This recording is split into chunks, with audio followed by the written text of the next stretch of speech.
Hello and welcome to this week's Etch Play Weekly Live Show. I'm Dan and I'm extremely excited to be joined today by a wonderful new guest who is actually somebody that I've known for almost as long as we've had a presence in the games industry. Welcome, Lauran. How are we doing, Lauran? Hey Dan, yeah, not too bad. Not too bad at all. How are you? I'm very good. I was thinking about this earlier. It's not far off 10 years ago that we first got to work together. So that's pretty terrifying. Yeah, absolutely. So Lauran is the head of comms and host at Liquid Crimson. She is formerly, she has a huge roster on her CV, formerly of Lionhead, where we met. EA, Sega, 2 Point Hospital, been at Xbox. You're a pretty long-established figurehead of the industry, and you are also, for your crimes, one of the co-conspirators with myself of the Guildford.Games initiative. And this is my fear, that I might just slip into, I'm just having a weekly call with Dan. Start telling me off and telling me to do like things. Yeah, it might happen. Making to-do lists. Sorry if I do. I'll try not to. All good. The Guildford.Games initiative is something that we're very much a part of, and I thought it'd be good just to talk around kind of this idea of games clusters and what they are and how they help the industry, and just kind of like why we get involved and some of the things that we've got coming up specifically in the Guildford area. So just to sort of, I guess, give a bit of a background, these games hubs or clusters, kind of around, certainly in the UK, and I'm sure it's the same globally as well, there's kind of these locales where there happens to be a volume of activities, particularly like a large number of game studios or large game studios that tend to cluster around certain areas. So I was just looking at the Games Jobs Live report that came out earlier. So there's some of the main ones in terms of hiring numbers: London, Leamington, Guildford, Manchester, Edinburgh, Liverpool, and we also know places like Brighton, Cambridge, all have these clusters of games companies and games activity. And I was just wondering, Lauran, in your view, obviously we're now in this remote world. Do you think there's still a place for this kind of need for a regionalised geographic games cluster? 100%, yeah, for sure. I mean, I think it's really easy to kind of slip into this working from home normality where you don't engage with people on a daily basis, and it's cool, we see each other over voice chat or over video or whatever, and no worries. But when it comes to it, and the most recent example will be the Guildford.Games drinks that we did in April. It's so important to be surrounded by the people that are in that hub again, to essentially what we're dealing with is a group of people that have probably been in and out of each other's pockets at various studios over the course of anything up to 25 years essentially. So to be back within a social setting, to be able to knowledge share to a certain extent, and of course being very respectful of our NDAs and anything else that we may be under, and share our experiences and celebrate our failures and our wins, frankly, because they're both as important as far as learning and moving forward. I think it's really important, not just from that social standpoint, but also when it comes to experience and learning and stepping up in your job role and being able to have this kind of group cluster of studios around you that can help you. I told you the dog was going to start barking. Hello, Baxter. Yeah, hi Bax. Thanks for that, mate. To have a group of people around you that can help you get to that next level in your career, and whether that's doing so within the company that you're at already, or whether it's moving on to another studio in the vicinity, and still being able to keep those very important ties to people that empower you and make you feel like that you're a part of something. I certainly feel like I'm a part of something with Guildford, I think. Absolutely. And you kind of mentioned the dev drinks that we ran in April, and obviously we hadn't done that for a couple of years, and we were a little bit hesitant. Do people want this? Are people ready to get out and meet each other? And they were ready. They were, a resounding yes, they are. I mean, we had best part of 200 people sign up. That was 100 people on the wait list, and people were there early. The vibe was great. So there was definitely a lot of The games industry, we have a lot of sort of introverted characters, but like you say, that connection, people have missed that, I'm sure. And it was also interesting the amount of new people so that was a 2-year gap, and there were so many new people that have joined the industry, joined these businesses, and you get a job for a studio somewhere like Guildford, and you're aware that it's a hub. You kind of, I guess it's nice to know that there are social events and game jams and all these kind of activities that if you are relocating or it's your first job, you kind of need that kind of environment to build your real life social. Absolutely. Yeah. And that you find that those people start to learn the history as well, and you can be talking to someone entirely new who go, oh, so were you at that studio at the same time that so oh yeah, I know them, and I've had that connection, and it just helps kind of continue to grow and bond the group of people together. So yeah, I think it's so important. Absolutely. And you kind of mentioned there that sort of figuring out where things came from. In your experience, like what makes an area become known as a hub? Like how does that happen? Why is Guildford a games hub? We are, so lucky. We are so lucky that Guildford is, first and foremost, on the outskirts of London, essentially. I know it's a 40-50 minute train journey or whatever, but ultimately that's the main reason, is that we were just outside of, but accessible to people. But the reason that it's that Guildford has become the hub that it is, starting with Bullfrog, starting with those absolute legends of the games industry, Peter Molyneux and Mark Webley and Gary Carr and all of those guys that put down their roots initially. And if you listen to their stories are, I had no idea what I was doing. I just thought I'd knock on the door and see if we could do something together. Once Bullfrog started really getting attention in the wider world, we saw EA, who decided to come to Guildford specifically for Bullfrog. They recognized that Peter was this huge talent that was likely to go on and do more incredible things, which I think we can all absolutely agree on, and decided to put roots down there. There's some interviews that we did with the Guildford.Games Festival year before last. Time has flown, isn't it? Where we went and interviewed some of the guys from EA, and yeah, they basically said that's why we're here. Bullfrog is the reason. And from there, you see obviously with Bullfrog and the company disbanding and then building up again as Lionhead. Lionhead got to a point where it was so big that it had the ability to shed, and that people were being empowered and inspired by what they were seeing on a daily basis and thinking, I could do this. And from that, we saw Media Molecule be formed. We saw 2 Point much later down the line, kind of come out of the ashes almost of Lionhead, and so many more studios. Just, people decide at some point they get to that place in their career where they think, I want to do my own thing. I want to do it on my own. And they then end up fostering more and more studios that get bigger and bigger and bigger and lead us to the place that we're in now, which is 40 studios or something crazy? At least, yeah. It's wild. And it's something I find really interesting. I've said it on the show before, is kind of how I feel.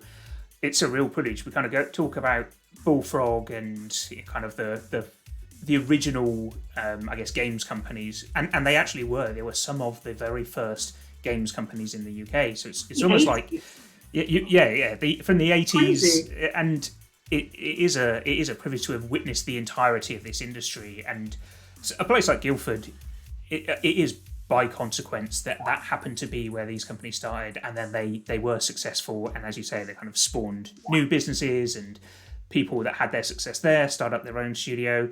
Like Guildford, you probably wouldn't by design choose this is the place that we're going to set up a games cluster, and I'm sure it's the same in various other regions.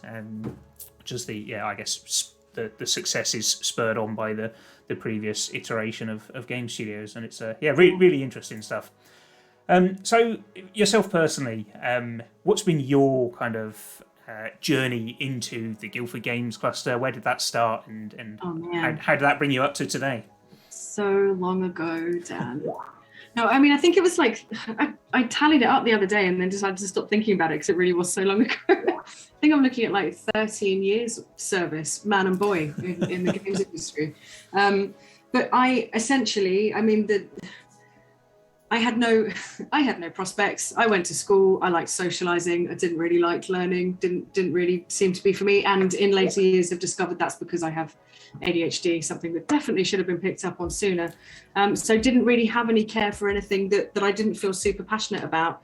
Once I got into my 20s, I was going from admin job to admin job, taking like temp roles and just doing work because this is what you do. You're a grown up now and you've got to go to work and you've got to pay bills and you've got to, feed your cats and whatever else needed doing. I was very lucky to have a friend at EA, Steve Kelsey, who sadly passed away nearly a decade ago now. And actually Jason and Linda at Liquid Crimson, the rest of the team at Liquid Crimson worked with him and knew Steve very well also. So it's a really nice connection. Every year when his anniversary rolls around, we kind of have a little moment for Steve. But Steve was in marketing at EA. I remember being down the pub with him one evening and complaining about how awful my job was and how I hated and dreaded waking up every morning and dragging myself into some financial company to do something I hated, and listened to him go on about how great it was to work at EA, and then just said, could I work at EA?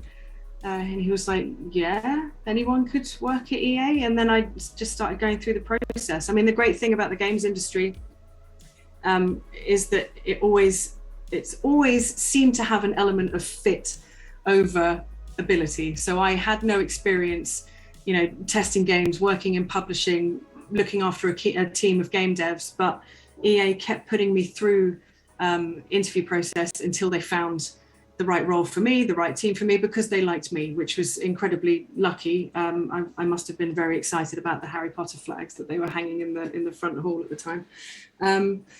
And from there, I think my online publishing team were shut down after about 6 months, and we would have been so ahead of our time. This was like 2008, 2007, 2008. But yeah, that got shut down about 6 months in. And then I was again lucky that I just happened to be in a band with someone who worked at Codemasters. They needed an office manager, so I went in there as office manager. Cody's got shut down. This is definitely not my fault. These things just happen around me. Okay, we'll get to Lionhead. Definitely not my fault. And from there, did a short stint at Media Molecule, and then I think the most, all of this was just admin. I didn't have any other experience aside from looking after other people's diaries.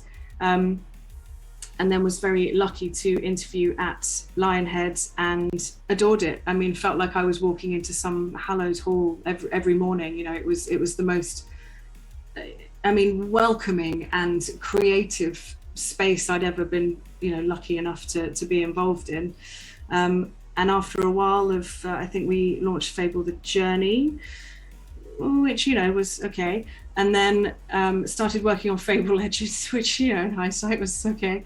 But I recognized that we'd shut down our forums, we'd need social media again. I wanted to do it. I basically put a presentation together and went to my boss and said, I want to be the new social media manager. No, I don't know anything about it, aside from I've definitely been fired in the past for spending too much time on social media. I think I should have this job. And he very graciously, Jeff Smith, God bless him, the exec producer at Lionhead, allowed me to split my time between being the team PA for the producers, all of the producers, and essentially the whole Lionhead team, and looking after the social media. And then some more people were brought on, and then 14, 15, I suppose, you would have been brought into the whole thing as well to make that amazing website that we had. I've just kind of grown from there. So as you said, from there, time at Xbox, some more time at Media Molecules, some time at 2 Point and Sega, Modern Wolf for a little while, helping them launch their first title, and then back with Liquid Crimson, who were my video team at Lionhead in the first instance anyway. So a little bit of full circle. But yeah, brilliant. I've worked at some really great places. I've been very lucky. And I think that's perhaps testament to this whole idea of a cluster, is a lot of those roles were based in and around that geographic region. Absolutely. And that's something we see a lot, is people, I think certainly in more recent years, game studios have become a lot more accepting of the fact that this is it's not a we must defend all our people at all costs and not allow anybody to speak to each other. It's a whole kind of people move around in the industry, and if we can bring more people into an area, then that's for the greater good, kind of a rising tide lifts all boats kind of thing.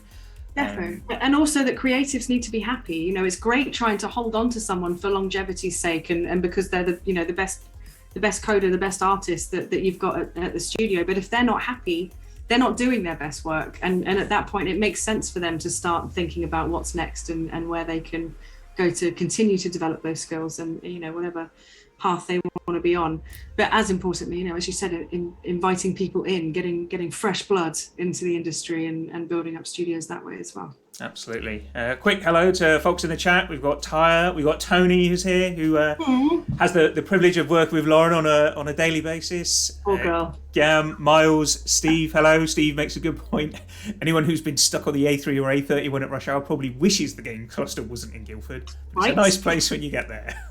And yes, there's certainly some transport improvements, I'm sure, that could be made. And I think we've got Adam on the Etch play account who's getting all deep and philosophical with the life cycle of a whale and tying that to games companies somehow. So well done, Adam. I'm going to check that out later. Absolutely. So yeah, you've obviously been in and around the Guildford.Games cluster for a long time. What was it that got you involved in the whole kind of community scene that we've got there, and what compels you to be involved in the Guildford.Games initiative that we're running now? Why do you do that? Because it's a lot of extra time, it's a lot of headache. What makes you do it? It can be, but it's worth it. That's the bottom line. And where it's, you know, as I said, I had no prospects. I was going nowhere until the Guildford.Games industry scooped me up and told me that I could do something, you know. And it wasn't, I don't want to wax too lyrical about what I've done, but, you know, at Lionhead, I went from being just some PA that was called Late Club because she couldn't get her stuff together in the morning to be there on time, to being the face of the company and being on stage at E3 and being on stage with Phil Spencer at Windows 10 devices event. You know, they really empowered me to feel like I was part of it. You know, I wasn't just some outsider that just blagged it. And, you know, as we've discussed, being a blagger is not a bad thing by any sense at all. But to have that trust, to have that faith, to know that every time I was stepping out onto any stage with Lionhead behind me, it really was with Lionhead behind me and with everyone cheering me on and wanting me to do it.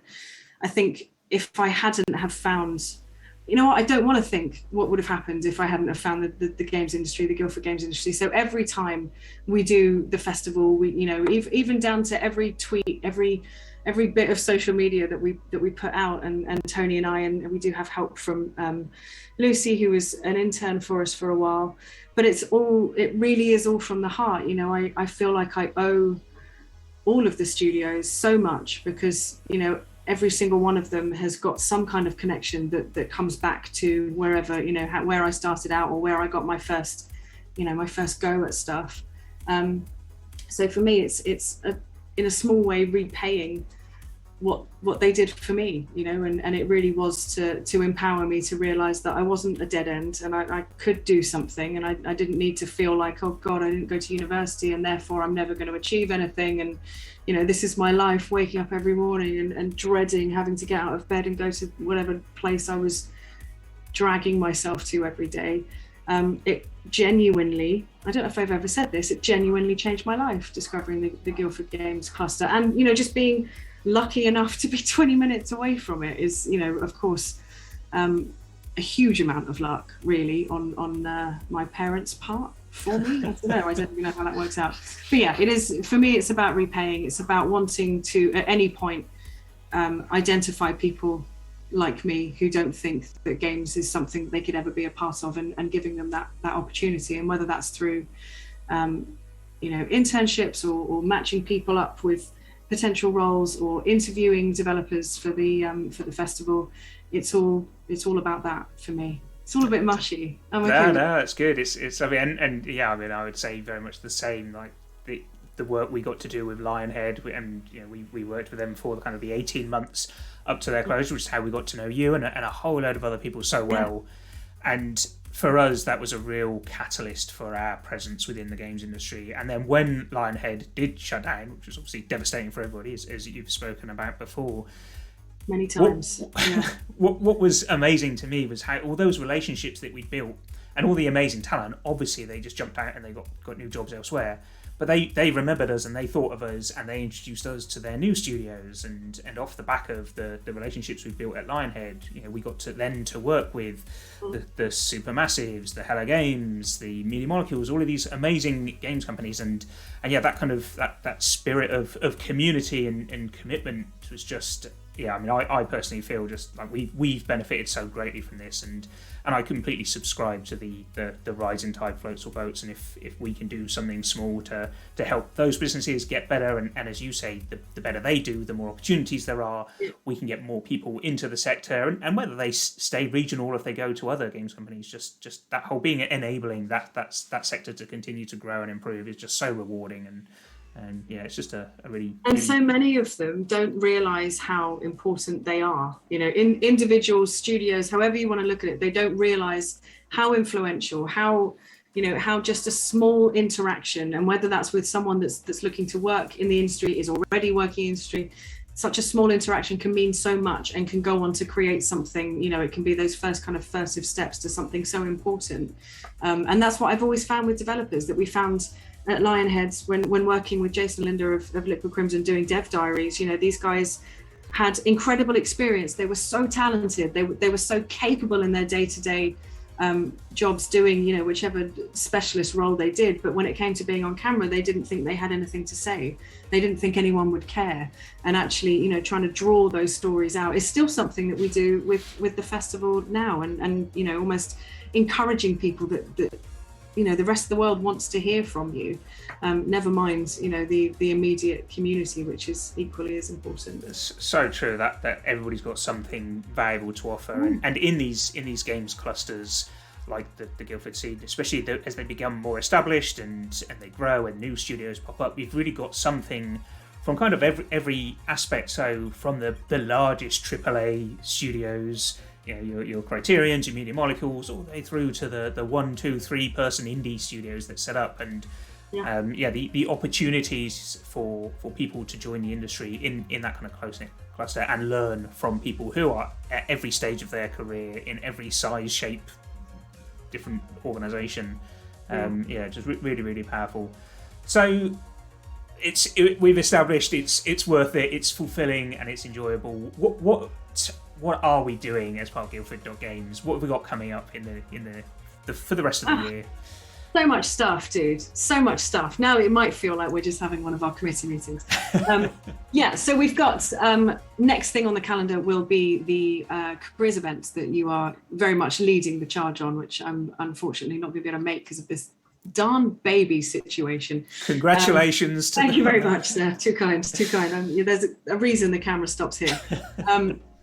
So we've got the careers event on the 7th of July, if I'm correct. Yes, that's correct. Rubbish at dates. And then we'll have the festival and the awards later in the year. So the festival, we're still kind of pulling everything together as far as exactly how it's going to look, but very much hearing from developers, hearing from, the inside line ultimately, whether it's about culture, whether it's about experience, whether it's about how to get involved with these studios. But we'll be interviewing some more amazing developers, and actually before that, because we're doing them the other way around this year, before that we'll have the awards ceremony where we encourage the Guildford community and beyond, frankly, to vote for their community heroes, throughout 8 or 9 different categories, and we all have a bit of a celebration, and again celebrate everything that we've done, everything that maybe didn't go as well as it should have done, and everything gets pulled in together as one great big joyous end of the year kind of shindig. And then hopefully we'll have a few more drinks smattered in amongst that as well. We'll send out invites to everyone.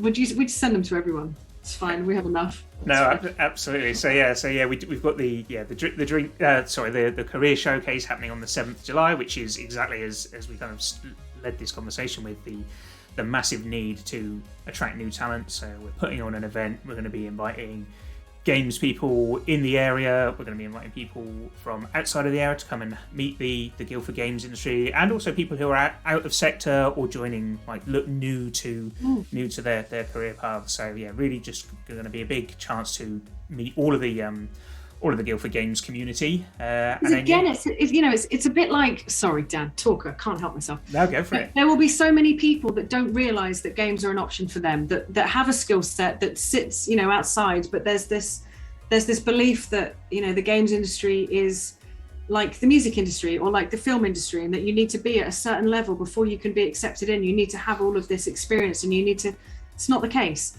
We're about learning and fostering and helping people develop skills that they already have, and in some cases may not even realize that they have, and almost molding them into the developer that each studio will be looking for. So there must be a plethora of people, and whether it's people like myself that are coming from an admin background that could quite easily step into marketing, or whether it's potential coders or artists or designers that have just never considered it, that they're out there and we need to find them. Absolutely. It's such a good time to be exploring getting a job in the games industry. The industry is maturing, it's growing up. It is still a very young industry, but and I fully appreciate, to anybody who is maybe struggling to find work, there has been a trend in recent years where everybody needs experience before they can get a job, but the industry is at such a critical mass that it's now opening up and saying, right, okay, what skills can we take and adapt from out of sector? And we've got local companies like Endreams who are just really heavily investing in their kind of onboarding pathways for new people to the industry, because it's just like the success of the products that are made are so vast that the demand for talent is just absolutely huge at the minute. So we've got a lot coming up. First of all, the networking drinks, the awards, and the festival at the end of the year. Where can people find out more about this kind of stuff? Twitter is my go-to for everything. GU Games Fest over on Twitter. You can come and get all of the info there. We've also got the website Guildford.Games, where we, as regularly as we can, because as we've mentioned, we are all volunteers on the committee who do this because we love Guildford, ultimately love games, and loving Guildford is an odd thing to say, but in that sense, we make sure that we're keeping on top of all the Guildford news and the amount of stuff that is happening in this hub. The amount of news that's coming out, new games announcements, just it's almost too regular to keep on top of. There's so much news, there's so much stuff, and you can find all of that over on the website. And if you are a Guildford game dev, or if you're at any of the local universities studying game dev or anything similar, you can come and join us on the dev cord, and Dan will make sure that he shares all the details, because I didn't think so there's links to the Twitter account, we've got links to the website, and from the website is the Discord is linked from there, and I've also put the Albion Girl link as well. You should definitely all go and follow Lauran. Thanks.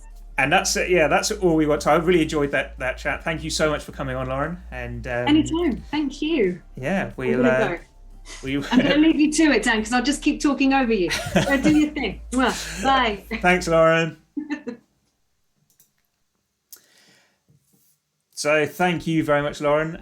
Really excited to hear all the things going on in the Guildford Games scene. And just, I'm going to wrap up and we'll have a look at some of the industry news. Lauran and I did chatter on, so I'll rattle through this. First of all, Sony has unveiled some of the library that gamers can expect from its new PS Plus service. If you've watched the show recently, you'll know we've been talking about this revamped PS Plus. We'll see it move towards 3 tiers, and depending on what tier you're on, you will have access to a variety of games, some for download and some for streaming. It's seen by many as Sony's answer to Xbox Game Pass. We now know that it will include titles such as Death Stranding, Ghost of Tsushima, and Returnal. The premium tier includes PS1 games such as Worms Armageddon and Siphon Filter.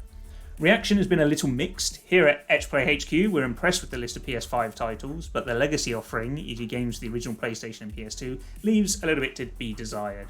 Further announcements are expected this summer. In a similar vein, Ubisoft has announced it will bring its Ubisoft Plus subscription service to PlayStation in the future, and a selection of Ubisoft Plus titles, known as the Ubisoft Plus Classics Collection, I've said Ubisoft Plus a lot there, will be bundled into the PS Plus Extra and Premium tiers at no extra cost. The full Ubisoft Plus service is already available on PC, Stadia, and Luna, and a future Xbox launch was announced in January.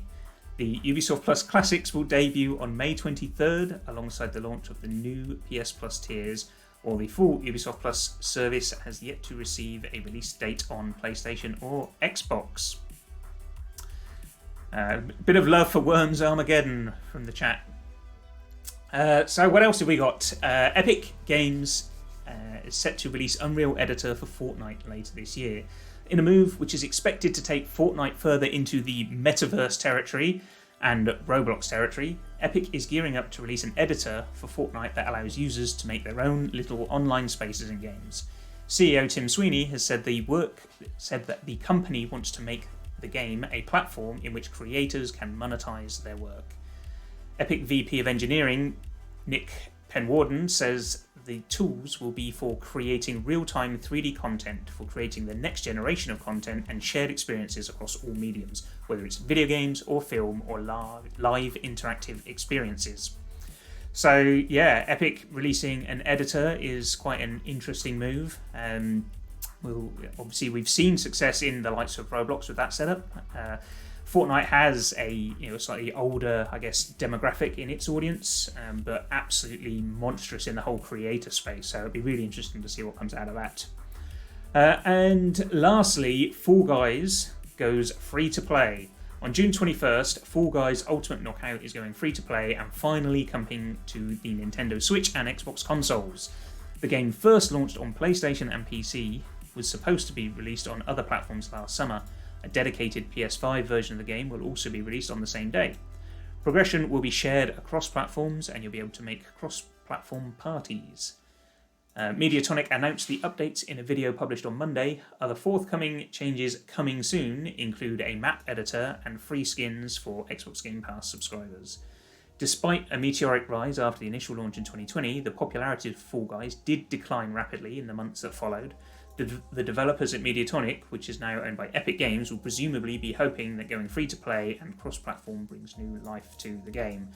And yeah, I don't think it can be understated how big of a success Fall Guys was for a small company and a small studio at the time. It was Mediatonic, and yeah, getting this free to play, cross-platform, cross-play, it'd be really interesting to see what kind of impact that has on the extended life cycle of the game.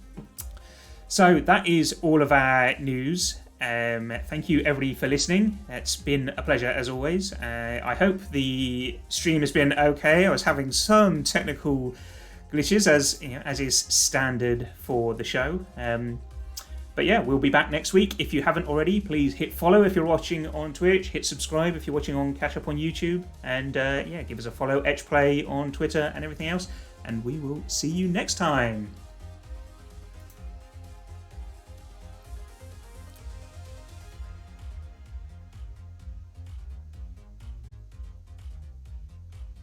It's normally someone to have some banter here. Just me by myself.